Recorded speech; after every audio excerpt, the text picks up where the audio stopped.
Good evening, ladies and gentlemen, and welcome to our August 20th council meeting. Please all rise for the Pledge of Allegiance.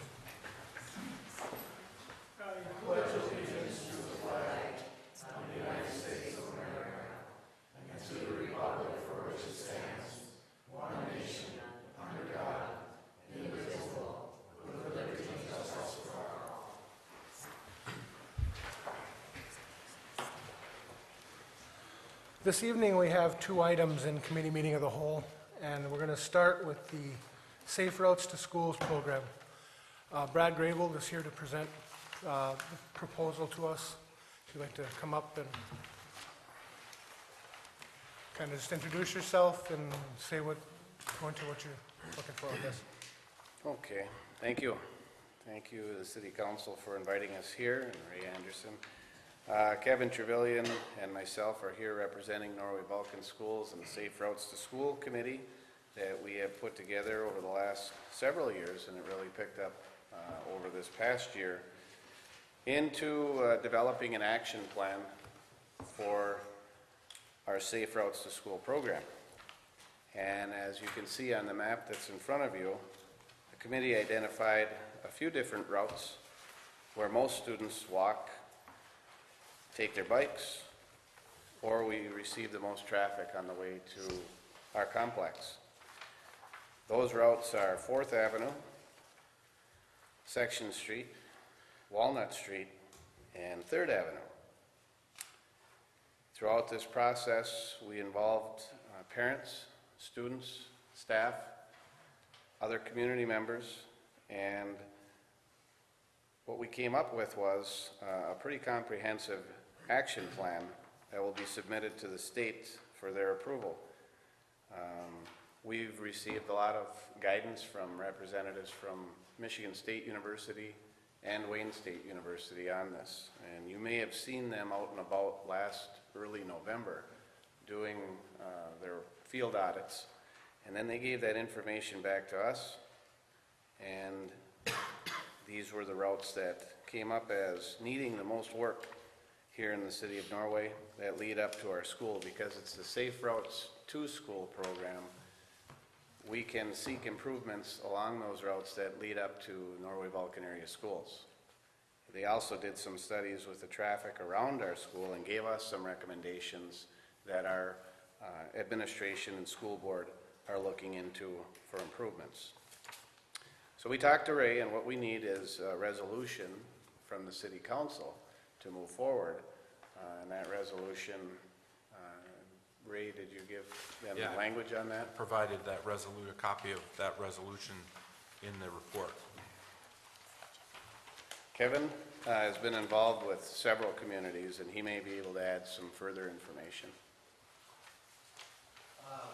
Sure. I mean, as it relates to infrastructure, this project is very much like an MDOT local agency project.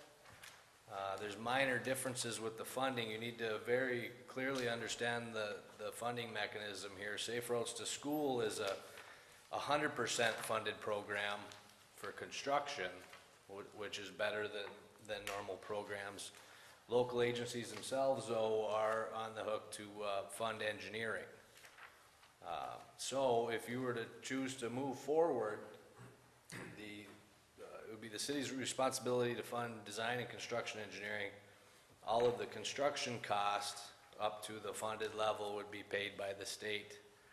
We're currently doing a couple of these and have done several in the past, and we've never run into a circumstance where the state won't fund the entire construction amount. So, but there is a cost to the city.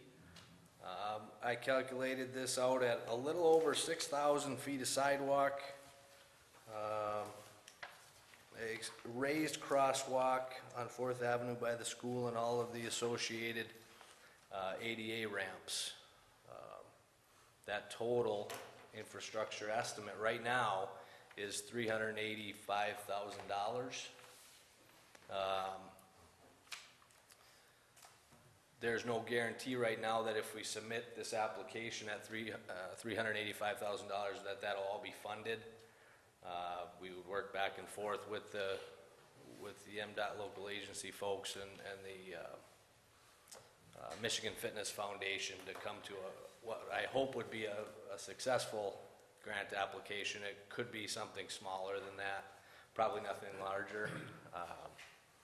And of course, it would be that end number, that final construction number that would dictate how much engineering had to go into it and therefore what that would cost. In round numbers, we had talked about,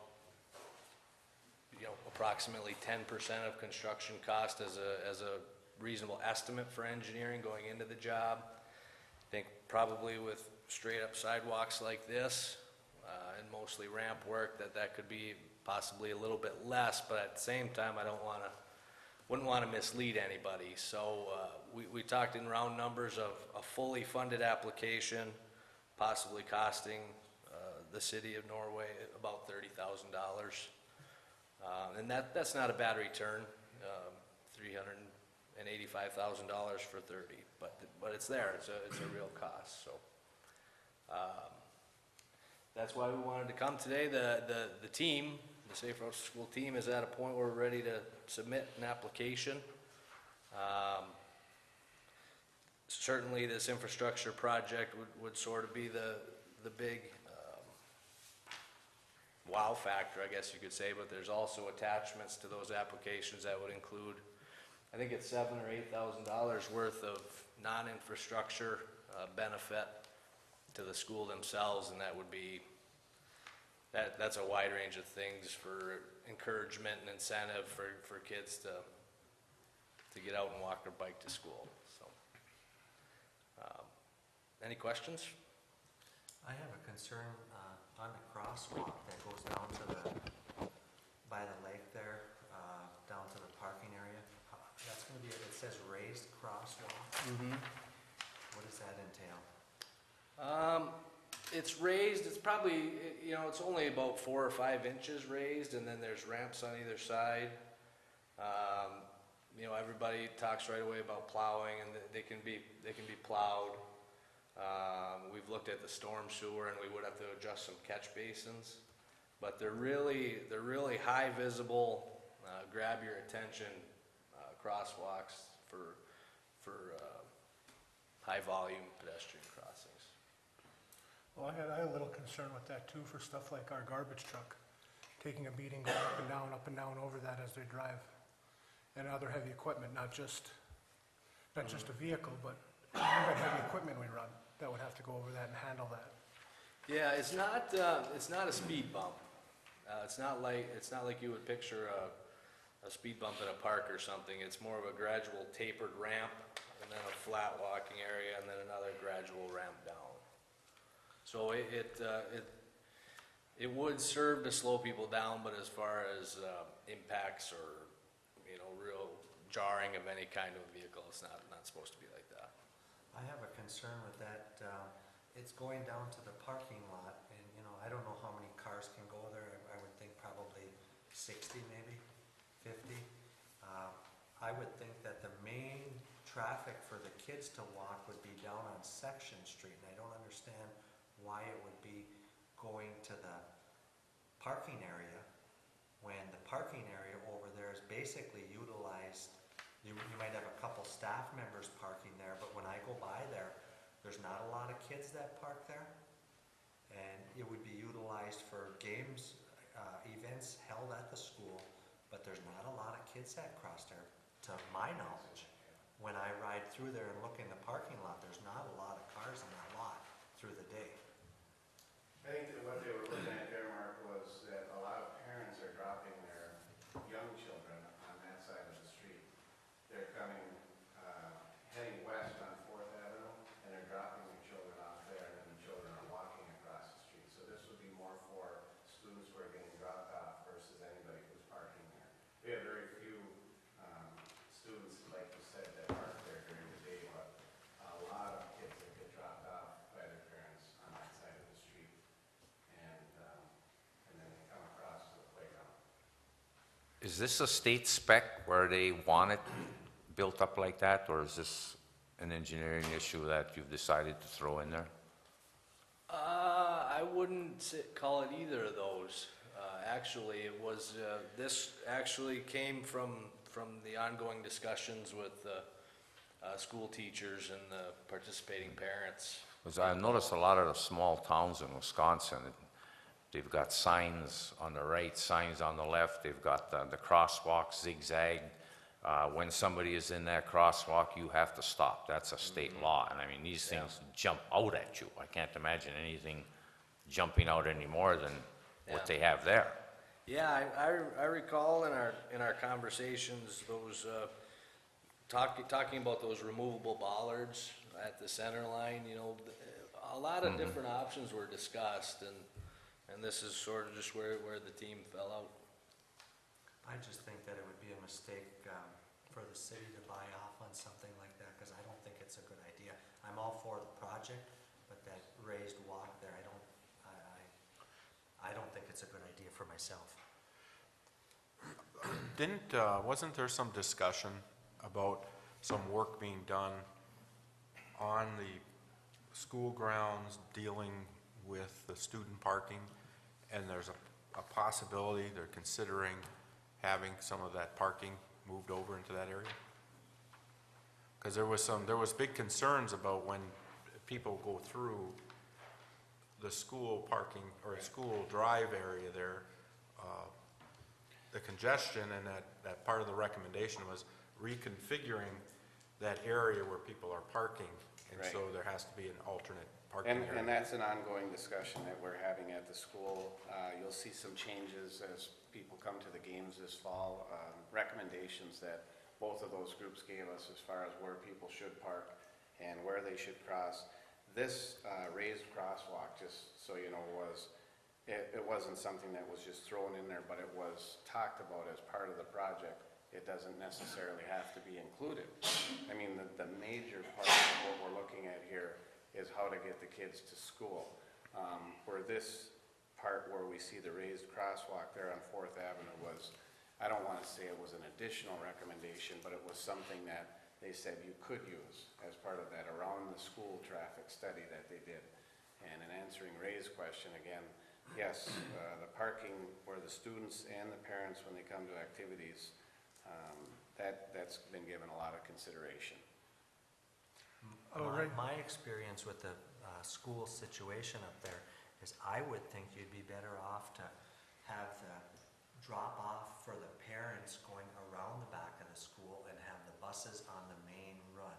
Instead, right now, you have the small elementary kids, some of them being dropped off in the back, and you have buses and cars mixing together. If you had just one-way traffic around the back of the school and had the drop there and just buses on the street. And they did give us some of those recommendations, and because this is a Safe Routes to School program, they don't fund those projects, so that would be something that the school, our board is aware of it, superintendent and the staff members that were involved, so those are things that they're gonna have to look at for those improvements, but you hit it right on the head.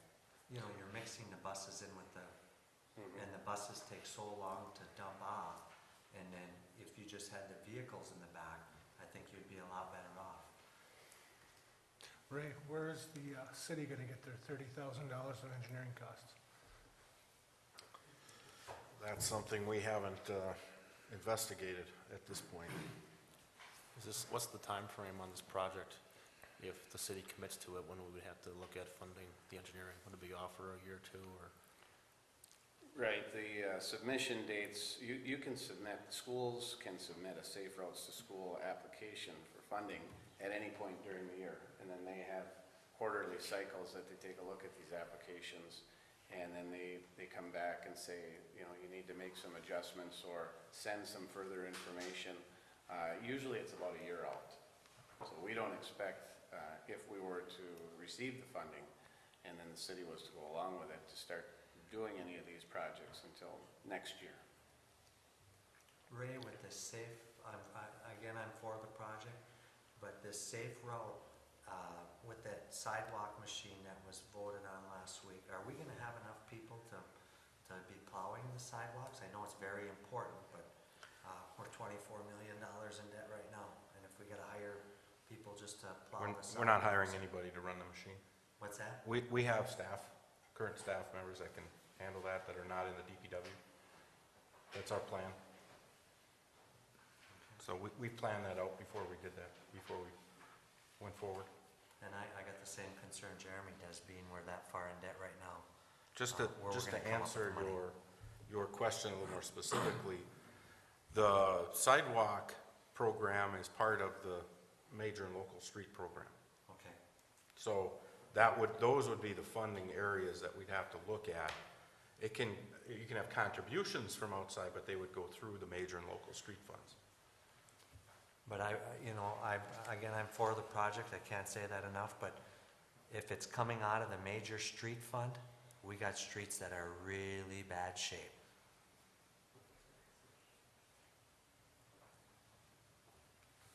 Is there a possibility down the road that, of course, you probably can't speak for the school, but that they could come up with some money? I know they're hurting also for part of this engineering. You're right, I can't speak for the school, but because it's an off-school grounds project, I don't doubt it. It wasn't somewhere along the line, I thought I remembered where there were quite a few schools that weren't qualified for this. Actually, Norway was one of the few schools in the state that did qualify to even get this grant. There were 8 schools that were selected, and we were looked at as 2, because we have an elementary and a middle school, Right. even though we're located on the same complex. They looked at us as 2 schools, and the safety concern is the biggest thing that, when Ray has been involved, and, we have Officer Smith over there and other people that, when they went out and did this study, to get our kids to school safely. That's the main point behind all of the efforts that we've had from the school standpoint, because if you go down these routes and you walk them, you'll see what we're talking about. We took pictures, they did traffic studies, they actually went out there when the kids were walking to and then going and leaving school, and there's a lot of concerns along the roads that the kids are coming to school.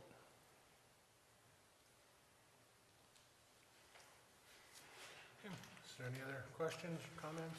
You might want to mention some of the responses. They had a survey that was sent out to parents as part of the program, and they asked them how you get your kids to school and what you would want. What would you do to make you more comfortable letting them walk or bike to school? Do you have some of that you could share? Yeah, what Ray is talking about is the surveys that we had to do from the school as part of this action plan, and a number of our parents said that their main concern of why they don't let their students walk to school was because they have these conditions that they're dealing with along the streets, the sidewalks, a number of areas where people are parking out into the sidewalk. The kids have to actually go out into the street to get to the next block. Some areas that don't have sidewalks, and these kids are, making their own paths. And we had pictures through the snow where they were up on top of the snowbanks, and we don't want to have that. We try to educate our students as much as we can from the time they come into school to the time they leave, but they're going to go along the routes that they see the footprints ahead of them. And in many of these cases, the parents said that we just need a much better surface for our children to walk on.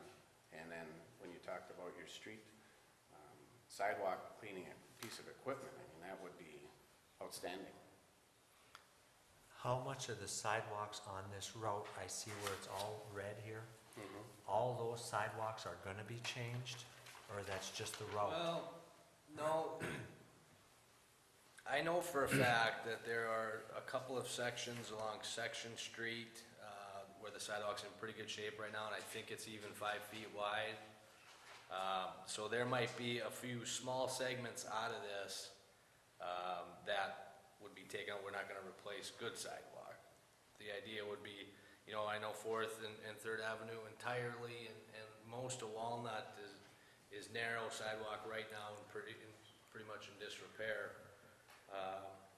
Some of Section Street would probably come out, but that's what the dollar estimate is for all that red that you see there. Is there gonna be drops put in where they come onto the street? Yeah, the ADA ramps are a requirement. Yeah. What's your application schedule?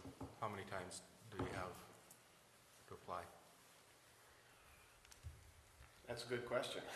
How many times? Well, you have one coming up soon, but if you don't Yeah. hit that one, when's the next one? They What's the review application? quarterly.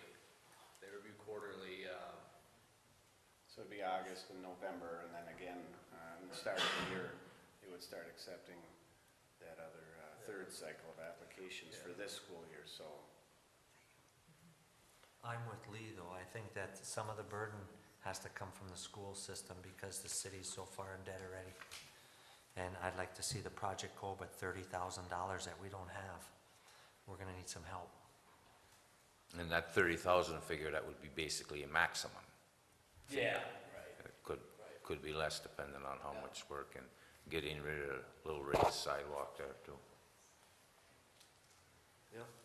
Yeah, and, you know, when you talk about the aesthetic value of the city, and when people are coming here, I hear your point, Mark, and I understand where you're coming from, but again, because this is a Safe Routes to School program, and the school grounds are located at 300 Section Street, we don't extend out into the city.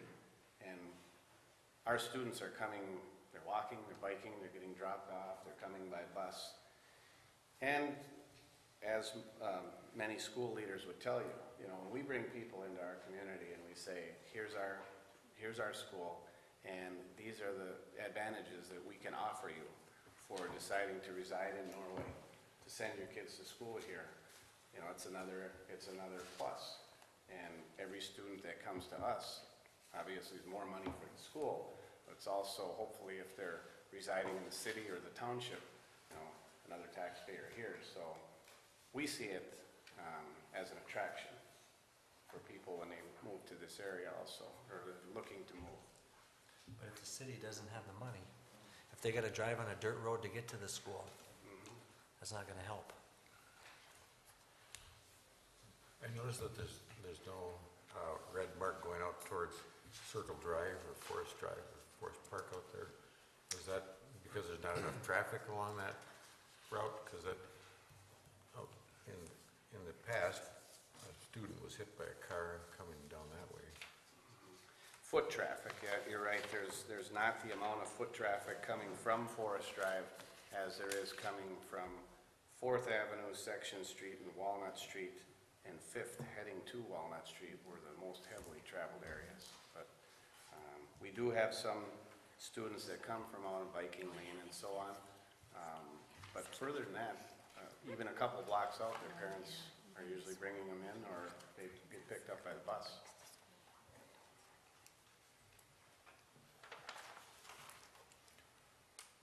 Okay, is there any other questions or comments? Anything Thank you. else you'd like to add? No, that's it. Well, thank you for coming in. Okay, next on the agenda in the committee meeting of the whole, we have a presentation of ordinance 401, the revision to the Norway zoning ordinance. Mr. Anderson. Thank you, Mr. Mayor. The current Norway area zoning ordinance, it's ordinance number 392, and was passed in 2010. Every couple of years, it's the responsibility of the Planning Commission to review the ordinance, the master plan document, and the ordinance, to see if there's any recommendations that they need to send to the legislative bodies in order to, you know, if it's an update on, and most of the time it's an update on either if we're having a certain area of issue or maybe some laws change, state laws governing planning and zoning.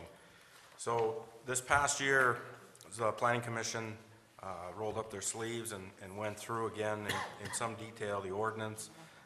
What you see before you is the excerpts from that effort. In that first page, I gave you a table of contents basically showing the article and section where we had some changes. I just want to say that it really breaks down into three main areas. The first is in definitions. Well, the first is that we have this past year a change in the law, in the state law, dealing with planning and zoning regarding communications equipment, wireless communications equipment.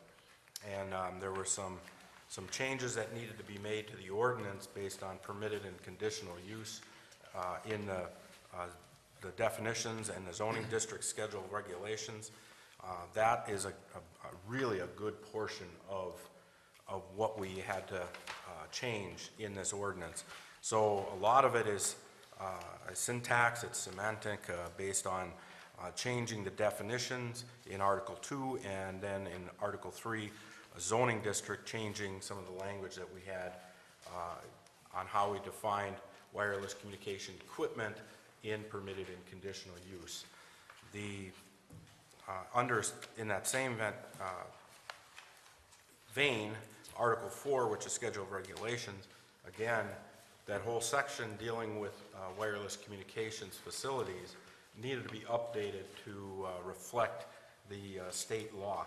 And the state law was very clear on how we needed to process those applications. The other main area that we had to deal with, or we did deal with, again, is in the signs ordinance, Article 10 or Section 10. And that was somewhat staff-driven based on some confusion that we had in the language in the ordinance. We wanted to clearly define some activities on the highway that we felt that the current ordinance, or the way it's written, did not address in a practical manner, especially those lit message changing boards.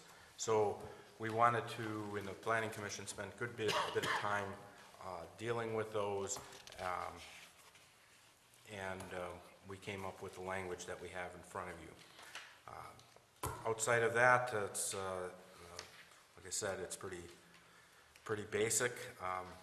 What we're recommending, and I've talked with Jay's office about this, is that it's probably simpler to do a repeal and replace ordinance, just repealing 392 and then replacing it with 401. And remember that we are also in partnership with with Norway Township. At Norway Township's last meeting, they did approve these changes and to move forward. So under the state statute, we're required to hold a public hearing, one public hearing. That was conducted on June 27th with the Planning Commission. So they conducted that public hearing. At this point, I usually put through, or it's my recommendation to put through a committee of the whole, like a reading, so that we can have an open discussion. I did place it on the agenda tonight if you would be willing to move forward with it. If not, we can always put it off and have further discussion. So it's really up to council on how they want to proceed with this activity. I remember even from writing it, signs always seems to be a big issue. And it always will. There are some state rules and federal rules that we had to address within this too. So I'm trying to bring in and be more clear on what some of those requirements are. So. Okay. Anybody? Questions, comments? Does a company need a permit to put up a large electric tower for conducting electricity? For conducting electricity? Yeah, in other words, transmission line through the city? They're exempt under public utility, and I don't know the exact statute, but no, they do not. But yet telecommunications does. So I'm not sure why they're exempted, but they are exempted. Do they pay taxes on? Don't believe they pay taxes on those lines either. But again, I don't know the statute that exempted them from that. It's, in some cases, I think what they did was they standardized it similar to what they did with the telecommunications under the Metro Act, where they took it out of the local control and had it standardized in a state-wide system. I know that part of the personal property tax argument does involve some personal property tax from investor-owned utilities, but I believe that is somewhat handled in the state area and not in the local area. And it does come back to the local area under revenue sharing and some other type of redistribution. But again, I don't know the details of that. I can find out, though. And I'm just I'll curious. take a look at that.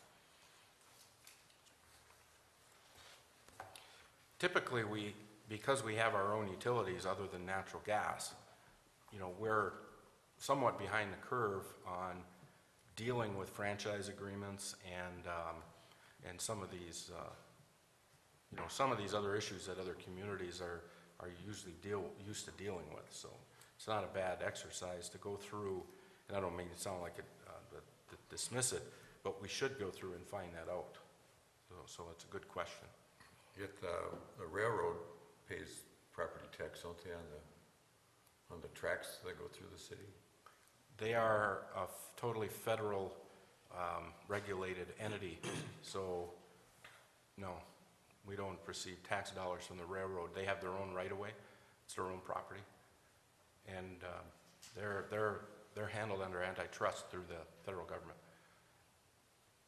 They're probably about as powerful an agency as you can get in the country. And the only reason we know that from experience is because of the signal issues that we've had, the noise issues. It's very difficult to address those with them because they don't have to respond to anybody other than Department of Transportation, federal. And then, like I said, they're under antitrust, so it's really difficult to deal with the railroad. Okay, is there anything, any other questions, comments? Okay, roll call, Tricia. Mr. Oja. Here. Mr. Menegini. Here. Dr. Hayes. Here. Mr. Gottstein. Here. Mr. Babalani. Here. Approval of the minutes, the regular meeting of August 6, 2012. Any additions or corrections?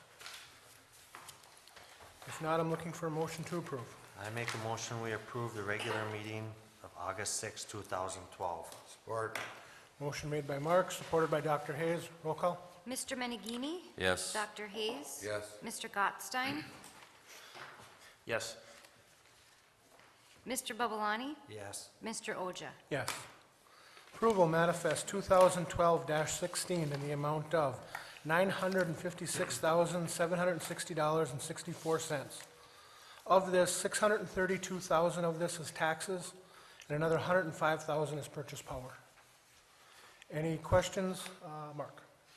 Yeah, I got a couple, Jeremy. Page 1 here. Down in the police department side, it says pump tire. It doesn't say how many tires they put on, it just says pursue spin balance on vehicle number 103, $518. It doesn't say new tires, it just says spin balance. I'll have to get some details for you on that.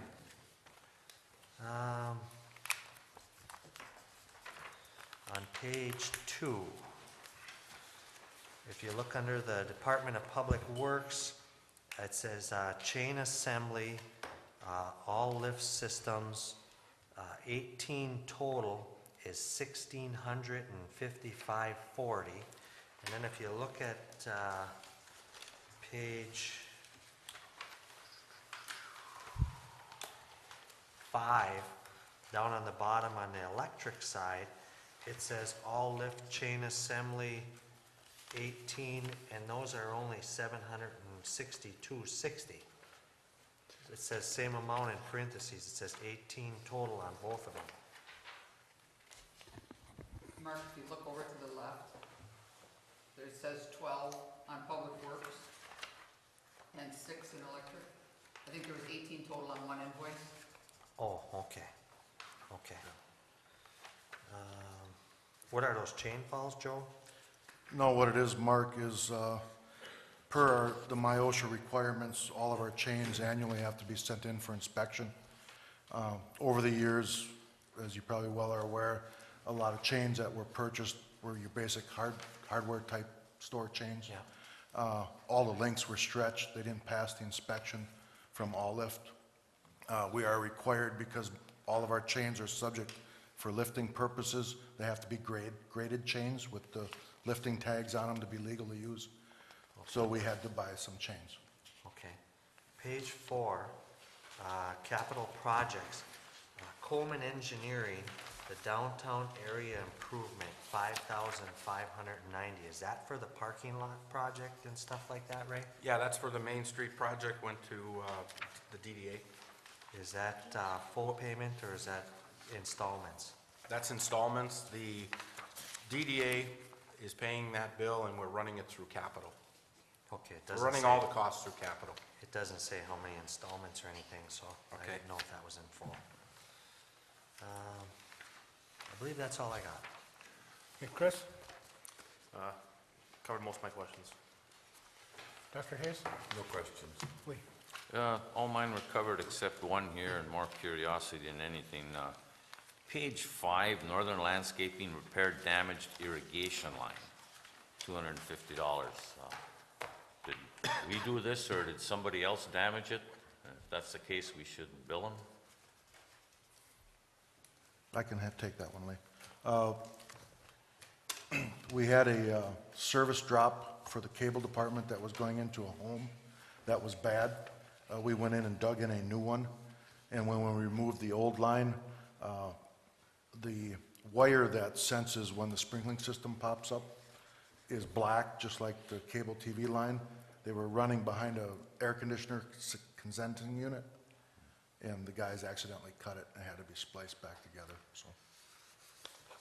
Okay, I just wanted to make sure if we did the damage, that was fine, but if somebody else did it, we No, should have billed we them. did the damage. That's all I have. And my only question was the chain assembly, so. Looking for a motion to approve manifest 2012-16. I'll make a motion, we approve manifest 2012-16 in the amount of $956,760.64. Support. Motion made by Mark, supported by Chris. Roll call? Dr. Hayes? Yes. Mr. Gottstein? Yes. Mr. Babalani? Yes. Mr. Oja? Yes. Mr. Menigini? Yes. Does anyone from the audience wish to address the council in the minutes or manifest? If you do, please come up, you have 5 minutes. If not, there'll be a further time for comment at the end of the meeting. My name is Jean Bradford. I live at N2465 Travis Farm Road. I have a couple questions that's probably easy answers.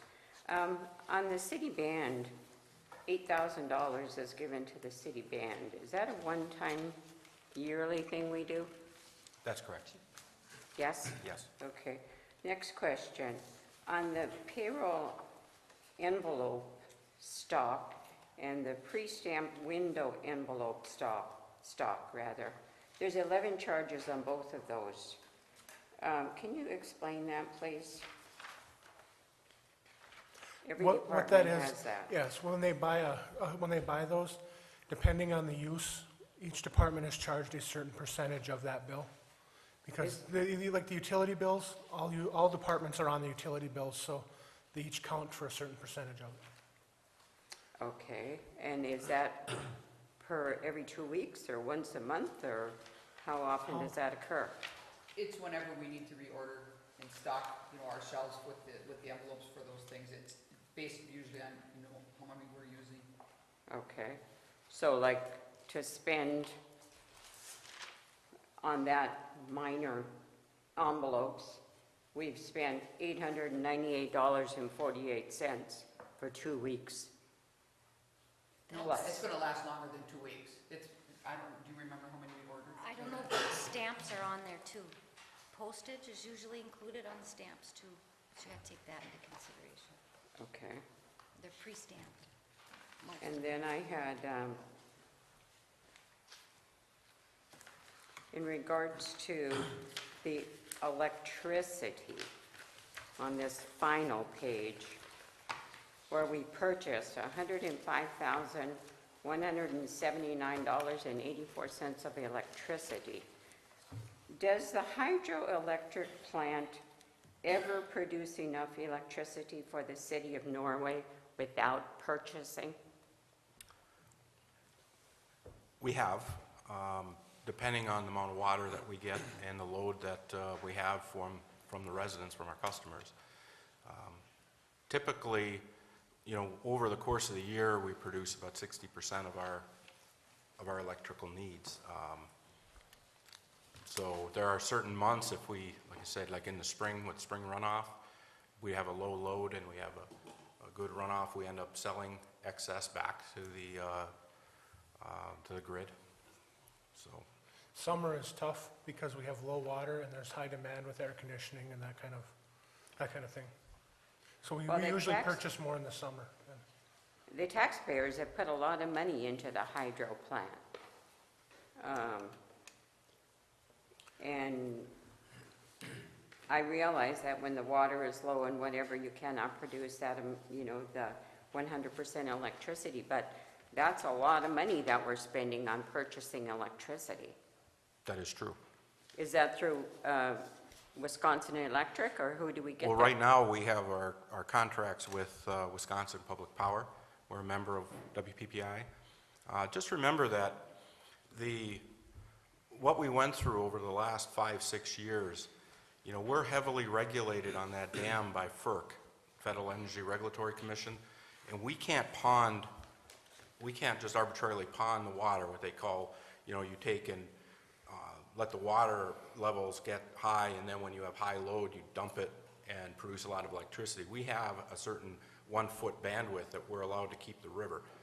Okay, so we're regulated on how much water we can actually pass in the river, and one of the focuses in our project was that we're only going to have so much water flow. Yes. Whether it be through environmental, you know, low water, high water, or through that band width requirement by FERC. So it is very important for us to be as efficient as possible with the water that we get. And when we handled this project, we were running somewhere, Joe, correct me, 58 to 60% efficient.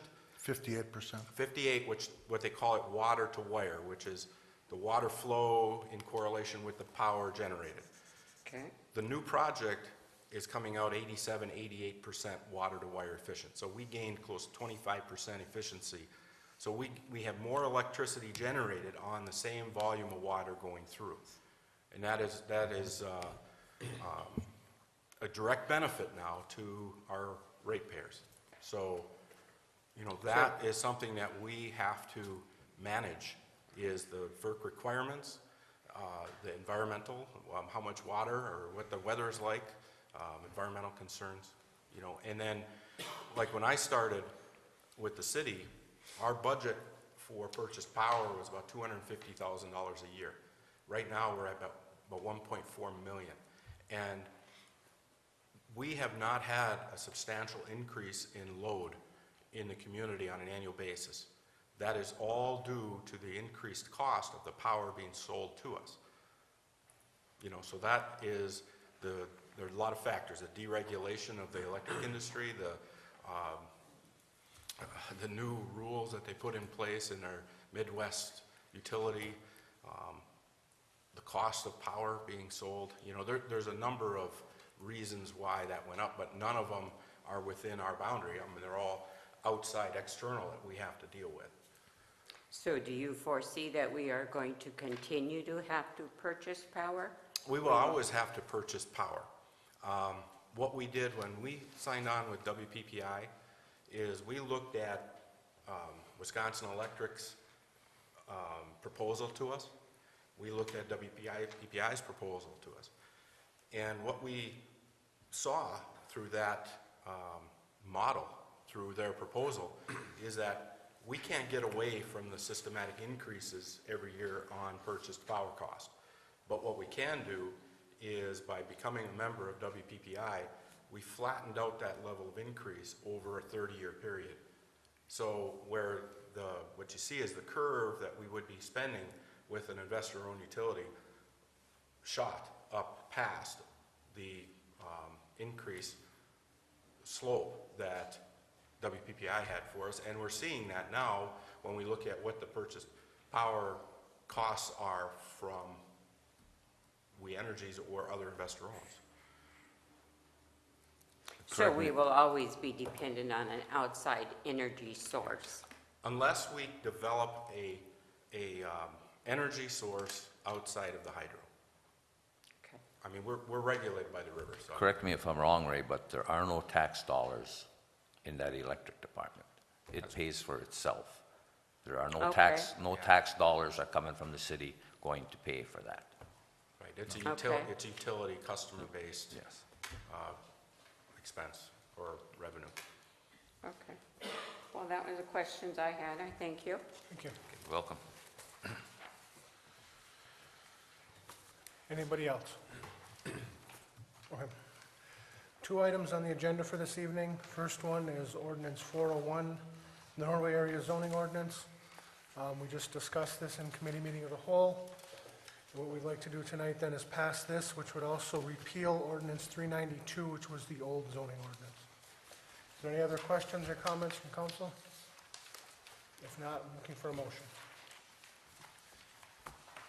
I'll make a motion, we approve ordinance number 401, Norway area zoning ordinance, Would you include the repealing of 392? and the repeal of, was it 391? 392. 392. Thank you. Motion made by Lee, supported by Dr. Hayes. Roll call?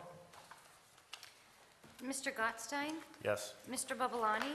Yes. Mr. Oja? Yes. Mr. Menigini? Yes. Dr. Hayes? Yes. Okay, last thing on the agenda for this evening is approval of GASB 45-43, Alternative Calculation Service.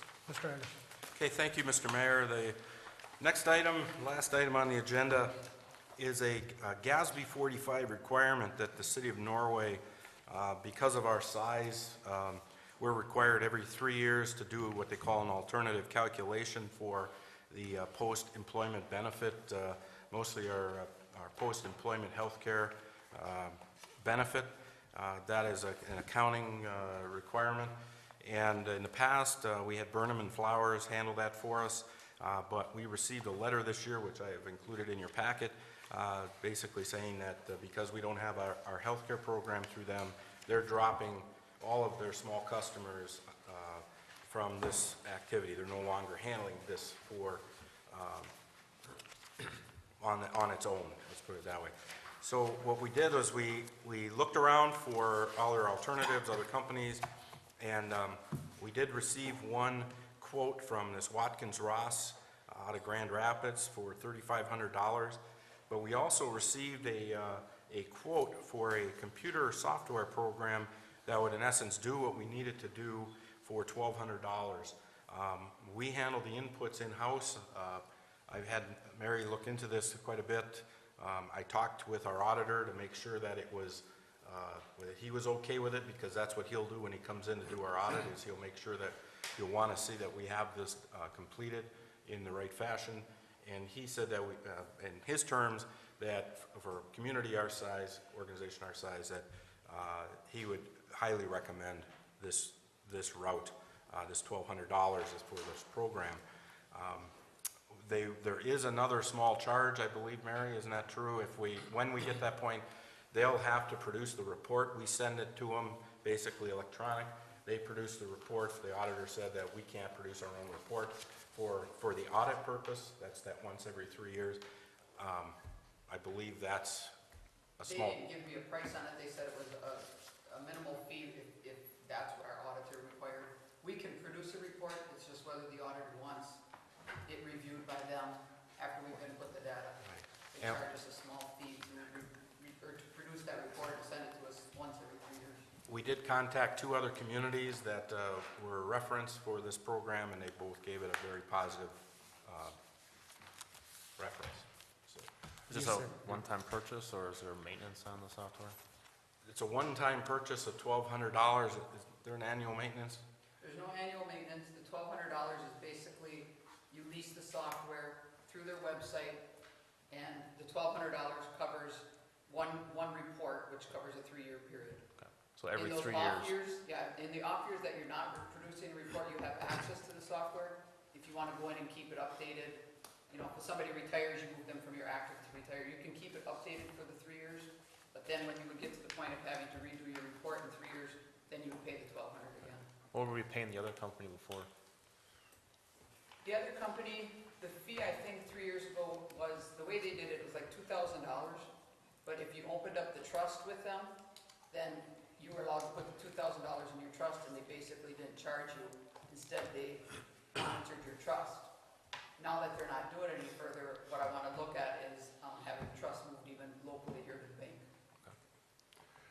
Mary, do you feel comfortable with this program, that this will do what you need it to do? Yeah, after today, when I talked to the 2 references, they both said it's very easy to follow. They have really good support. So I think we'll be fine doing it this way, and it's about a third of the cost. And if we need to change in 3 years and we have to do it again, then you have to The way they explained reevaluate. it to me is if you want to keep it up during the whole 3-year period, when you would have to pay the $1,200 again is in 3 years when we have to actually produce the report.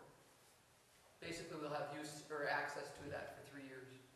But I was asking in 3 years, if suddenly it's $5,000 instead of $1,200, then we can opt out to a different Absolutely. procedure at that time. Any other questions, comments? If not, I'm looking for a motion. I make a motion, we approve the GASB contract 45-43 alternative calculation service software program purchase not to exceed $1,200. Second? Motion made by Mark, supported by Chris. Roll call. Mr. Babalani? Yes. Mr. Oja? Yes. Mr. Menegini? Yes. Dr. Hayes? Yes? Mr. Gottstein? Yes. That's the end of our business for this evening. Would anyone from the public wish to come up and address the council on any topic? If you do so, please come up, state your name and address, and please come up to the podium. 213 13th Avenue. Is the council going to make a resolution now against American Transmission coming into our city limits? We have a couple that we just got in our packet this past Friday, and we're going to be discussing that, I believe, later this evening. It's two. And Whether, is the county board on board with you? Have you contacted them? the county board really can't, because it's going to run through the county no matter what, because it's going into No, there 26. is an alternative route. But the county board should be, because they're going to be losing tax money too. A lot of tax money. That's all I got. Thank you. Anybody else wish to come up and address the council on any topic?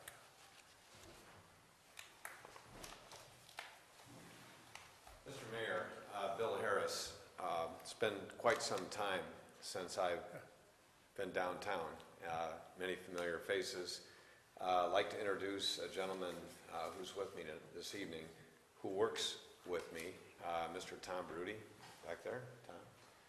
Tom. Most of you folks know me as Kaiser Hydro, and you might know me as Hydro Development Services, back from the days of hydro plant upgrade. One young lady was talking about hydro plant performance, and we're very proud of that installation out there. That installation out there that you purchased from Kaiser Hydro 6 years ago, I think? Yes. Is patent pending, and in fact, partially patent received, correct? Yes. So we're very proud of that. Nothing earth-shattering, just a very unique configuration of turbine equipment that makes it perform like it does. So we're happy. Some interesting things that have gone on in my life that I share with the council. Hydro Development Services, still there. Existing company. Kaiser Hydro, very much still there. Existing company. North American Hydro, still there. Existing company. Not quite. North American Hydro, of which I was a partner, is is now sold. I sold out and don't own a thing of that original company, except I bought some back before it was sold. So now I'm not a part of North American Hydro, I'm a part of Renewable World Energies. That's the name of the company. Hydroelectric power development, their business, certainly my interest. And we have, Mr. Baruti is with me, 22 total operations. Yes. Less than the 46 that we had at North American Hydro, but excited and inspired, yes we are. We're very, very excited about the future. We approach things in a more generational, long-term basis. There's a lot of new things, as I'm sure Mr. Pickert would tell you, about hydroelectric power. Phenomenally new things, making our life more difficult, maintenance things with aging plants, as well as regulation things, safety things, liability issues, and you have to approach the business sometimes very differently. So we're excited, and that's what we've done. We are, as a matter of fact, installing unit number 2 right now, Kaiser Hydro out of Hydro. We waited a good number of years for many reasons.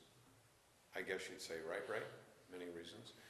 And that should be complete shortly. So your hydro installation out at the Norway Dam will be 100% shortly. And one other small thing that may go on out there, I have an interest, as many of you know, in education, considerable interest. As a company, Renewable World Energy faces regulatory requirements that would have us remediate or fix damages, if you will, to fish whose path we block in the river.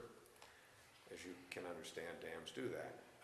This dam never did. There was always a waterfall here.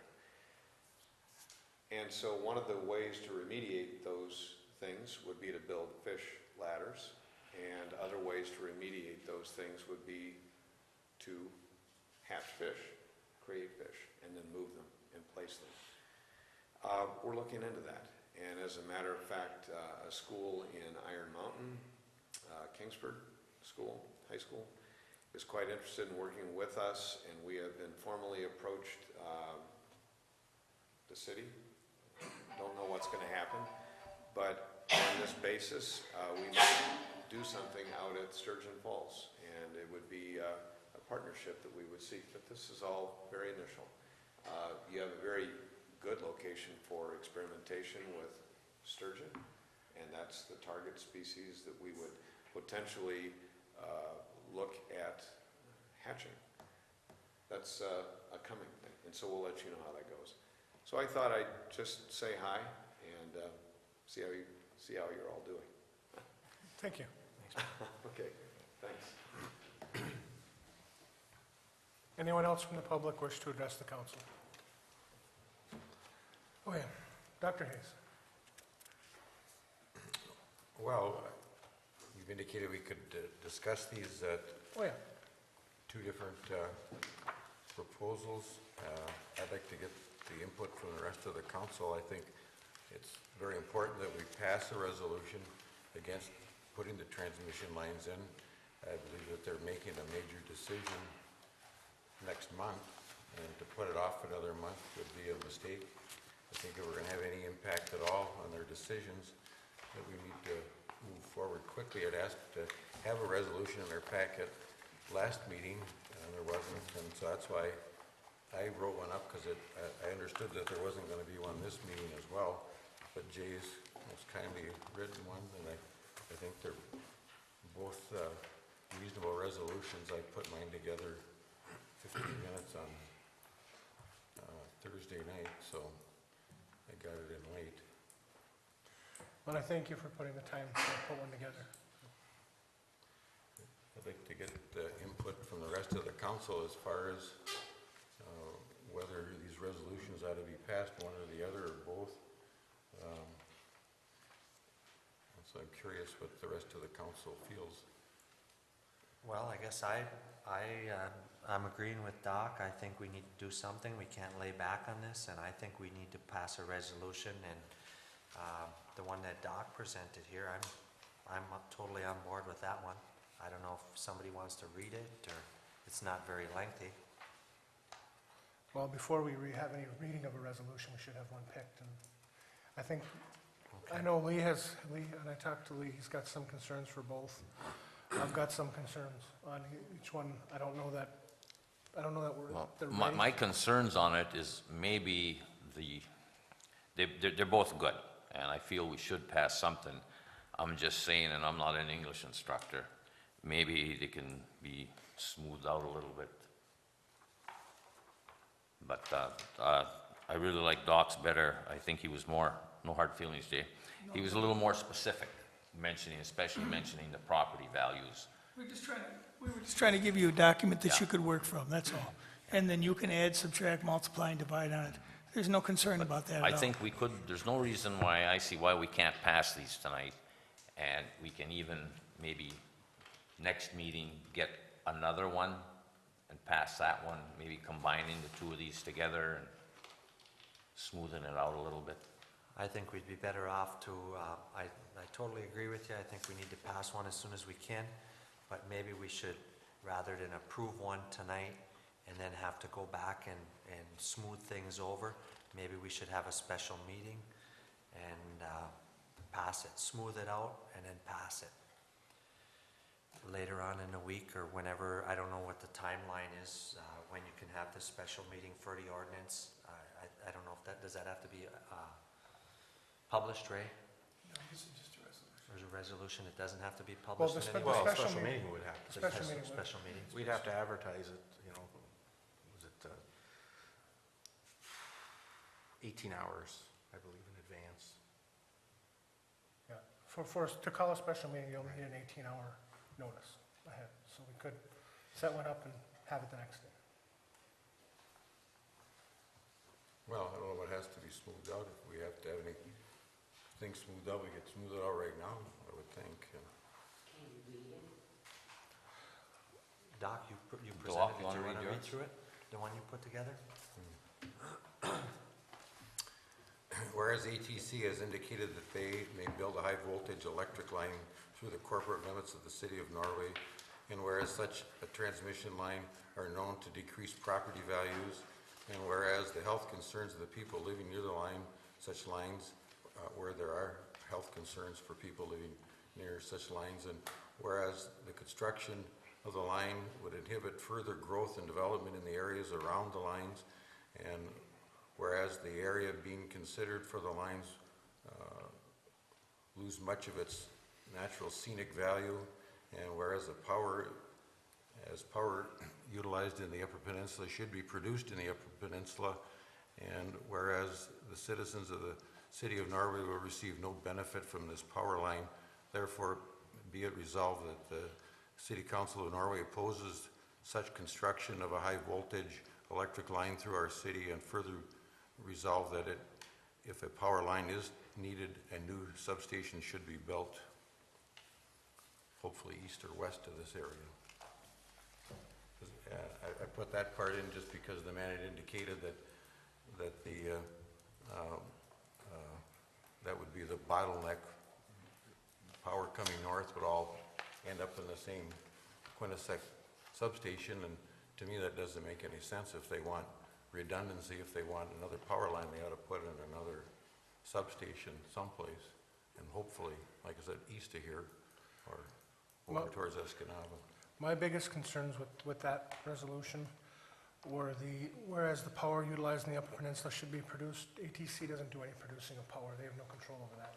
Right, and it's So, not well, just for ATC. But this is a resolution to ATC. Right. So And I disagree with that. I don't think that should be in there. Just my feelings. I'm just telling you my feelings. And the part about the new substation, we can't control that. I mean, I don't think that's what we should be trying to dictate to them to build a new substation. Those are the two issues I have out of this one. Well, I just found out something this past week. It was in the the Daily News, where when we had the gentleman here last week, and he had answered one of my questions about the government getting rid of coal-fired plants. They're basically shutting them down. But now this article, and I don't know if it's in the paper, I hoped it was true, this gentleman was stating that it isn't the government that's shutting Presque Isle down. It's We Energies, because it's not as profitable. But now, if you want to find a guilty party, you go after We Energies. They're telling ATC what to do. They're the party, the guilty party.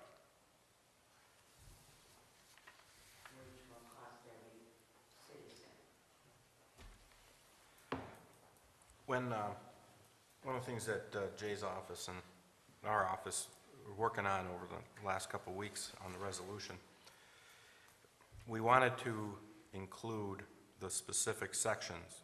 So, you know, the recommendation, if we go through with this format that you have, Doc, is to include specifically sections, you know, 110-3, P80-3, P170-3, so we're very specific.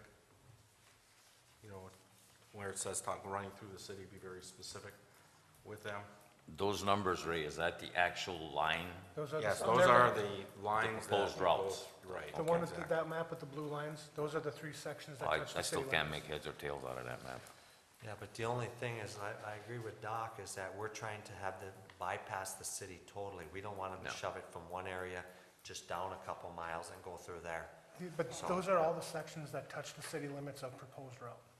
Yeah. Those three sections are that's what touches the But they city. could alter the route. They could alter the route in another plan, is what, That's, their plan says this is the routes, so we're opposing the routes that are in the city limits. yeah. They but the- wouldn't just move them because we oppose that particular line. Well, It's if we not- need to cover it, we just name them, and we can name the proposed routes and anything within the city limits. I was gonna suggest that, including these routes, nothing through the city of Norway, including blah, blah, blah, blah, Yeah. blah. Right, his first sentence, I mean, just include those specific ones Yeah. along with the language that says, within the corporate limits of the city of Norway, Right. such as, Yeah, I think that would be you know, wise. and that way it's Yeah. very specific, that shows them that we know what we're talking about, we're looking at that map. Actually, Joe, I got a question for you, just on the one line here about the city of Norway receiving no benefit from this power line. If Presque Isle does go away and then you bring power up, don't we still technically use that new power line coming in? The answer is yes. It's a conglomeration of all, because they're all integrated together. So that's not entirely a true statement. We would have some benefit from this new power line. Yes, that is correct. What would the benefit be? I mean, we receive power from down The- south. The benefit would be reliability, redundancy, and the ability for power to come from other areas to offset more expensive power from other places. They can shift things around better. So I know from the level that you look at it, you think we don't, but we really do. When it's all tied together in a grid system, it gives them more flexibility to move power and shift it where it needs to go at a least cost supplier. Did you happen to talk to the people at WPPI yet about our options, or? No, I have a meeting this week, and I was going to have a discussion with the CEO regarding that this Thursday. In person. I haven't talked to him over the phone. Well, I was concerned when we had the presentation here, I'm sorry I missed most of it, but he's indicated that there was transparency in their program, and he tried to reassure us this was step 5 of a 100-step process, but it sounds like they're making fairly significant decisions in the near future, and I think we need to do something again fairly quickly before that decision, which is going to be made between now and October, so. The decision that I understood him to say that night was that out of all the 5 selected possible routes, they were going to reduce it from the 3,000-foot view to the 500-foot view, if that, is that correct, Ray? Is that what? That was we my heard? understanding. Okay, but still include all 5 routes. So they're still studying all 5 routes. They're just gonna narrow it down to 500 feet and eventually end up at 150 for one specific route. So that's the decision that was being made, is to reduce it from 3,000 down to 500 on all 5 routes. That was coming next month that you talked about. He also said that MISO was putting a 2-year hold on the project.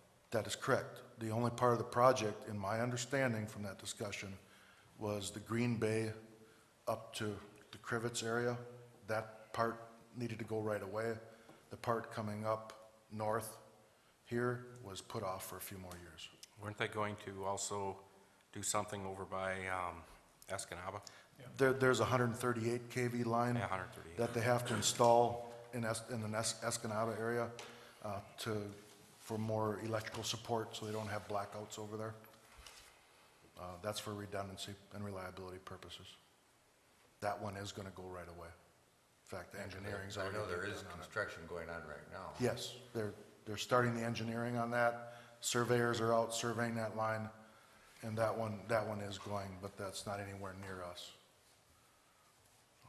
So Ray, you did receive some sort of maps where it goes through the city with the 010 or 0110-3 and Just the maps that we had We all got them at the last at the meeting. last meeting. but when we had asked for some more detailed maps on exactly where it was coming through, he assured us that he was gonna try to get them to us by Friday. Is that what he sent? Yes, Ray, we received that today. I did Ray has a copy of it. He received the email also. I tried to blow it up on an 11 by 17 on a black and white, but it didn't turn out, the shaded area. So I tried to highlight it. But tomorrow we can blow it up on a color machine and try to get it so you can really see it. Oh, if you want. What I can give you a little bit of detail on that one. It shows the route, and it has the property owners' names, specifically on the 40s and stuff. So it has a little more detail than what you guys had previously. From that meeting, they said go on the website and it's user-friendly and this and that. I tried to do that and it was not so user-friendly. I wrote to the company and I got a response on the 9th of August and they're still talking about 3,000 feet. And the map that they provided for my personal property, their lines are going right through it. Okay. And I agree with you that it's not user-friendly, because I tried to use it too, and I'm somewhat computer savvy, and I was having a hard time with it. Like you said, we can produce that map for you, and they haven't made a decision to go down to 500 feet yet. That's coming next month. So they're still, for their records, yes. Yeah. And it was 3,000 feet. I think we should get the maps out there tomorrow. if just we let me can, get the maps And out. then we can stop You can and print pick up. those and, yeah, we can print stop those pick and you the can get maps up. copies of those. But I think we should make that adjustment that we were talking about and list those plans and approve it tonight.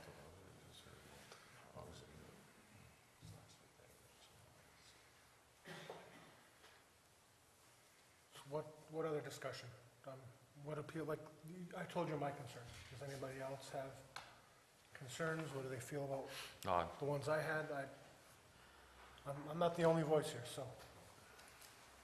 can we set it for the 18 hours?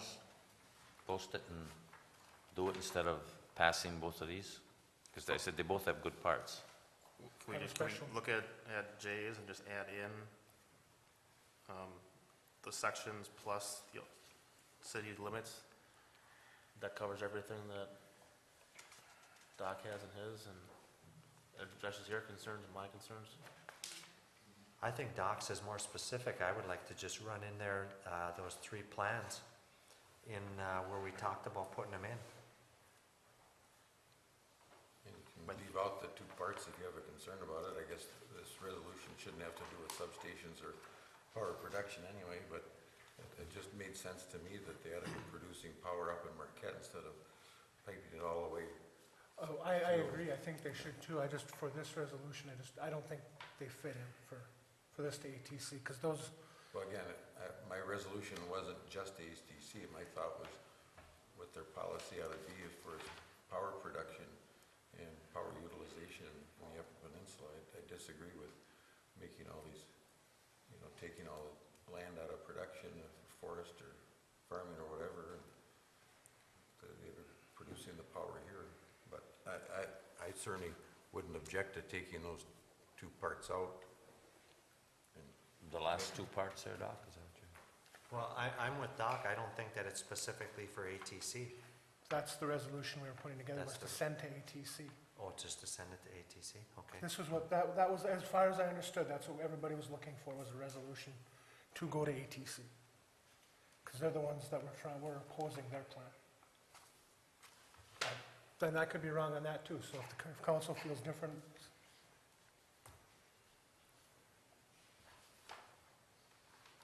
Well, if we specify it for ATC, then once this is squared away, whichever way they're gonna go through, we're gonna have to make another resolution, as just a general resolution to stop anything else like this from coming through, correct, Jay? ATC is the only one who comes Well, through. I mean, to the extent that you want to, sure.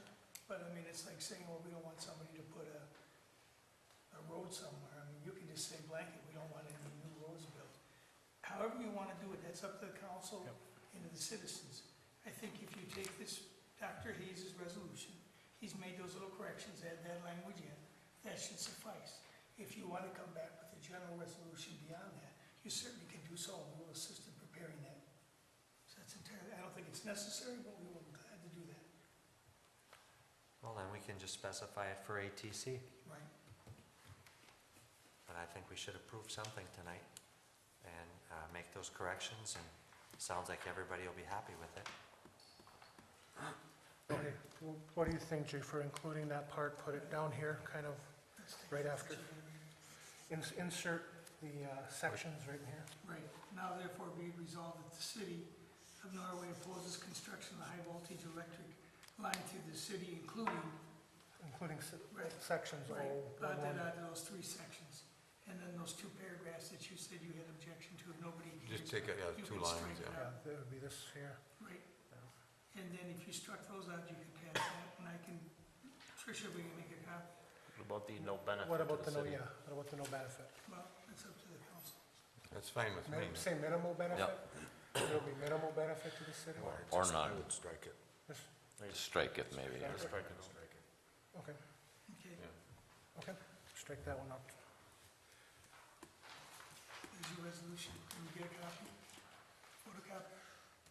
Oh, Can we make you a photocopy? Yes, You help? okay.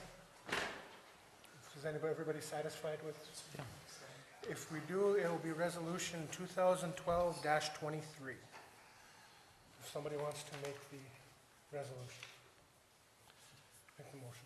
I'll make a motion, we approve resolution 2012-23 with the changes that were suggested. I support it. Motion made by Mark, supported by Dr. Hayes. Roll call? Mr. Menegini? Yes. Dr. Hayes? Yes. Mr. Oja? Yes. Mr. Babalani? Yes. Mr. Gottstein? Yes. Okay. Do you have anything else, Dr. Hayes? No. Please. Our discussion tomorrow on negotiations, 10 o'clock, Yeah, That's correct. That would be a closed session because closed it's session. for yeah. union negotiation, collective bargaining negotiation. Just wanted to make sure on that. And the whole council's supposed to be there? Yeah. It's first time. Short notice. It was in the memo, Oh, the it's in the executive memo, memo. Yeah, it was pretty short notice, pretty short turnaround. We tried to get it as early as we could for you, Dr. Hayes, but I would there's a radio, Ray's got the have it radio at show. 8 o'clock. Ray's got the radio show in the morning, so that's why we had to push it to 10. Just next time, make sure we get more input, because. Well, I apologize, I was working with the attorney to try and get him up here, and you guys wanted, at the last meeting, you were very clear, you wanted to be updated, and this is where we were at. I really needed him to come in to update you, so I really do apologize for the short notice, but that's kind of what happened, is we were playing around with the schedule and trying to get him up here, and we were trying to work on Tuesdays, because I know that you have trouble on other days, so it kind of worked in both ways. Tricia, that'll be Resolution 2012-23? Yes. Okay. All right, Mr. Mayor. We approved it, so. Oh, you did already? Okay, good, well, there it is. Lee, anything else? No, that's it. Mark? I have a couple. I wanted an update on the compost site. Did we make a decision on what we're gonna do with that thing before we have issues again? I know we talked about it, and we've been hashing over different sites. Anything looked at, or? We haven't made an official end decision. I think that's still up in the air.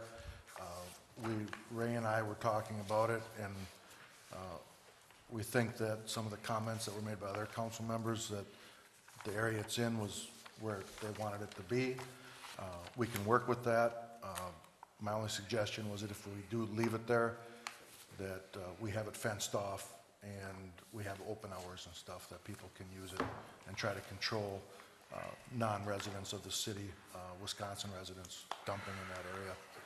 I do have some fencing that we took down from some substations that we removed that I can put up in that area, if that's the wishes of the council. Then we're gonna be double handling it. I was just hoping that we were gonna get something going on here before Yeah, the leaves start falling, and We talked about Boundary Line Road and taking it out there. I mean, we're still open for discussions. There's not been a decision made yet, so we can. is the golf course area back by the tree, We, is that out of the question?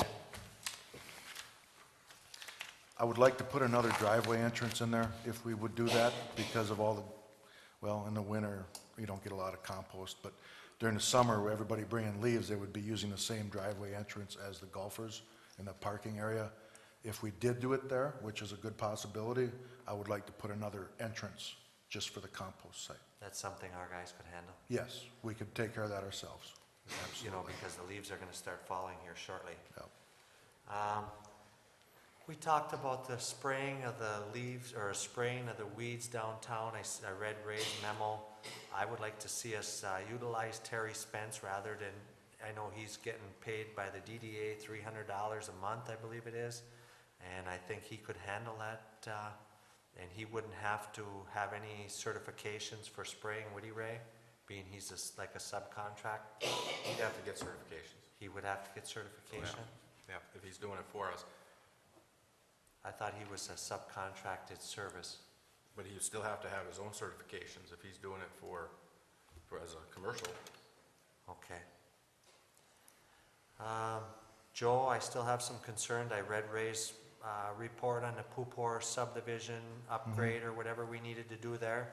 I think you need to figure out what that's gonna entail cost-wise and go over that with the responsible party that's gonna be paying for it before it's too late and you hand them a bill that's out of control. I'm putting a full in their eyes. report together for the council for the next council meeting, so you will have that. But are they aware, are you still working there? Just so you don't hand them a bill for 20 grand for upgrading a system over there and somebody has a stroke? Yeah, I chatted with Mark Pupor this morning. He was in the city hall for a little bit. And the job is gonna be energized tomorrow to give the voltage relief on that road. So he's aware that there's maybe some cost if he's... There's aware that he's being questioned about costs. The decision has not been made yet on whether or not, what those costs are. Okay, And that's the report that I'm putting together. okay. The channels, I don't know if it's 2 through 6 or whatever, we talked about the antenna. Is there any updating going on that? I think the fairgrounds is just about done, or it's done. We have to go back, we have to put a new service in for them. They installed another service point. That's gonna be done tomorrow morning. We have a little bit of cleanup work, hour and a half, and then we're then going to be working on the antennas. Okay. Did you have a chance to look at some of the manholes that I suggested last time? I know by the parking lot, right around the corner here, down by the Masonics, the manhole's down about a foot. Yes, Miss Dig was called in today for that manhole. Okay. We intend on fixing that within the next week or so. I did go up in the 200 block of Main, tried to find a manhole. If you're talking about the one in the middle of the street, it looked like it was down about an inch or maybe two on the one side. there was some that were like on the corner, I don't remember if it was Iron Street or Mine Street, but it was between the Catholic church and the school. Yes, and I've been looking at those quite a while. I've asked a lot of questions about those. I think they're excessively deep. They've been like that since, they're not sinking, they've been like that since I've been here the last 10 years. I've asked David Ball about the history on that, and he had told me that over the years when they were resurfacing, they got deeper, and the road is crowned that way. And in the early years, they put them very deep so all the water would collect in that area. Other than total reconstruction of those manholes, I don't see much that we could do, but if that's the wishes of the council for us to dig them up and raise them so they're more level, I we just can do think the that. ones that are falling in, I know this Yeah, one here, and there's a right, couple and- other ones that. Yeah, the ones that truly, where you could tell the blacktop is breaking off and it's going down, we will address those. Okay. Ray, as far as the new language for the new hires, part-time hires that we were talking about to replace Paula and possibly on the garbage truck, because that date's gonna catch up with us fairly quick. Are we working on that stuff? Or Talk about that tomorrow. talk about it tomorrow, okay. Crush and shape. I think we were told that it was like $20,000 per block. Were we gonna try to do anything with any of the streets? A block here and a block there, or we have no funding for that at all? Well, based on what we heard at the budget hearing, we weren't going to put the $20,000 in 400 feet. You know, we didn't budget for that this year. That's a solid block, right? That's a solid block, yeah. That's typical block length is 400 feet. So that's what we From come when up we were with going through the budget hearings, it really looked like more next year, year after, before we could really start tackling them. I was really disappointed on the sidewalk machine outlook. I know that's water under the bridge, but that could have did us 4.5 blocks with the money that was transferred from different departments. And we had the equipment already there that, like we talked about last week. We missed out on 4.5 blocks of crush and shape. That's all I got. Oh, the streetlights, Joe. I seen on the streetlights, the payback of the streetlights. Have all the streetlights been changed, or are we still waiting for streetlights? Bulbs? All of the, I'll call them for lack of a better term, the barn type lights, open bottom round ones, they're all changed out within the city limits.